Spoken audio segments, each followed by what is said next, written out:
Allez, les voilà qui se regroupent.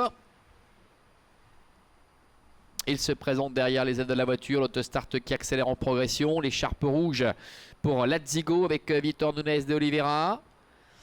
Et les voilà qui s'élancent avec Kin Lady Jocelyn qui a pris un bon départ. Bon départ également en dedans pour Latifo avec Lazzigo qui est troisième. La Formidable se retrouve en quatrième position. Et Lissi Pereire qui est parti au trot contrairement à la dernière fois, qui se retrouve un petit peu décollé mais qui est au trot pour l'instant en dernière position. Barbara Bischer aux commandes de Queen Lady Jocelyn qui va sans doute réussir à prendre la tête et la corde aux dépens de Latifo avec Henri Turettini. En troisième position trotte Lazzigo, avec en quatrième position la Formidable Marco Stefani qui patiente devant le numéro 1 Lissi Pereire avec Raphaël Fredo. Ils sortent du tournant avec Kin Lady Jocelyn qui parvient maintenant à prendre les commandes aux dépens de Latifo, avec un peloton qui risque de se retrouver en file indienne avec Lazzigo qui est troisième, devant encore la Formidable et Lissi Pereire qui est en léger retrait, mais on voit que Vitor Nunes de Oliveira avec Lazzigo décide d'avancer quelque peu et vient à la hauteur de Kin Lady Jocelyn. Kin Lady Jocelyn qui contre un peu Vitor Nunes de Oliveira avec Lazzigo, et Lazzigo doit pour l'instant rester à sa hauteur, et sur cette petite accélération eh bien Latifo a été un peu décroché et se retrouve troisième à 3-4 sulky devant la Formidable qui se montre très patiente avec Marco Stefani, alors que Lissi Pereire ferme la marche. Début la ligne d'en face avec Kin Lady Jocelyn qui est parvenu à contrer l'accélération de Lazzigo, avec derrière deux trotteurs qui reviennent avec Latifo ainsi que la Formidable, et Lissi Pereire qui est en position de lanterne rouge. Le début de la ligne opposée, ils vont ainsi se diriger bientôt vers le dernier kilomètre avec toujours Kin Lady Jocelyn, la fine Maraja et Usa Jocelyn qui contrôle la situation, avec à son extérieur Lazzigo, la Formidable qui a eu un bon parcours pour l'instant, se fait ramener, les troisièmes.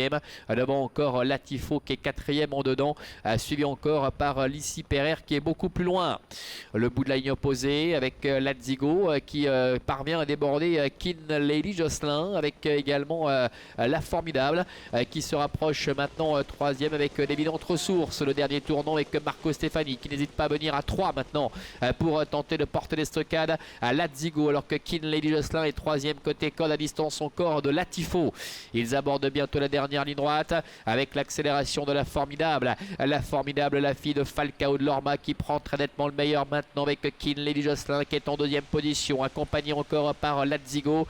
Latifo est plus loin, Lissi Pereire est dans le lointain. La mini droite, la Formidable qui n'a plus qu'à assurer le coup maintenant avec Kin Lady Jocelyn qui lutte pour la deuxième place avec à sa hauteur Lazzigo, alors que Latifo est quatrième beaucoup plus loin. Il n'y a pas de course pour la Formidable, le numéro 5 avec Marco Stefani, l'entraînement de Loris Ferro qui domine très largement la situation. Kin Lady Jocelyn va conserver la deuxième place, victoire sans aucun problème pour la Formidable qui demeure invaincue en 2 tentatives. Kin Lady Jocelyn termine deuxième, la troisième place sauvegardée par Lazzigo aux dépens de Latifo qui a été l'auteur d'un bel effort final en dehors, qui devra se contenter de la 4e place. Voilà, 5, 3, 4 et 2 pour l'arrivée chiffrée de cette épreuve. Devant le numéro 1, Lissi Pereire. On revoit le passage du poteau avec une nouvelle démonstration de la Formidable qui s'était déjà imposée de belle manière à l'occasion de ses premiers pas dans le prix des débutants le 29 septembre dernier sur 1700 mètres. Pendant que l'on s'expliquait un peu devant, eh bien Marco Stefani a été extrêmement patient.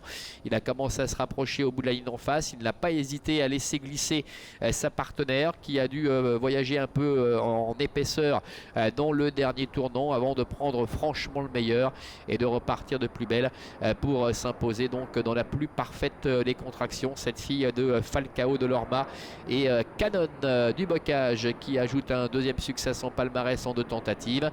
Kin Lady Jocelyn n'a pas les mérités, un peu titillé entre guillemets par Lazzigo devant les tribunes. Et puis la Zigo donc qui conserve la 3e place aux dépens de la Tifo. La Tifo qui avait été un peu décrochée sur l'accélération devant les tribunes, qui avait recollé quelque peu en face avant d'être décroché à nouveau et de se relancer de façon très correcte en dehors pour aller chercher la 4e place. Quant à Lissy Perrer avec Raphaël Fresneau, eh bien elle doit se contenter de figurer et de compléter donc l'arrivée de cette épreuve en terminant 5e.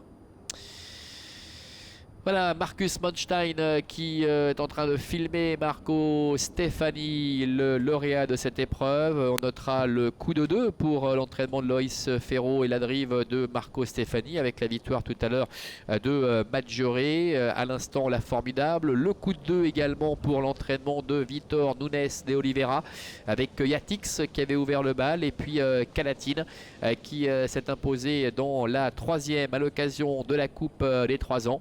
Et puis autre succès pour Anaïs Nicolet en tant qu'entraîneur et pilote avec Diamanteros. On suit le retour ici de la formidable, issue de l'étalon Falcao de Norma, qui pour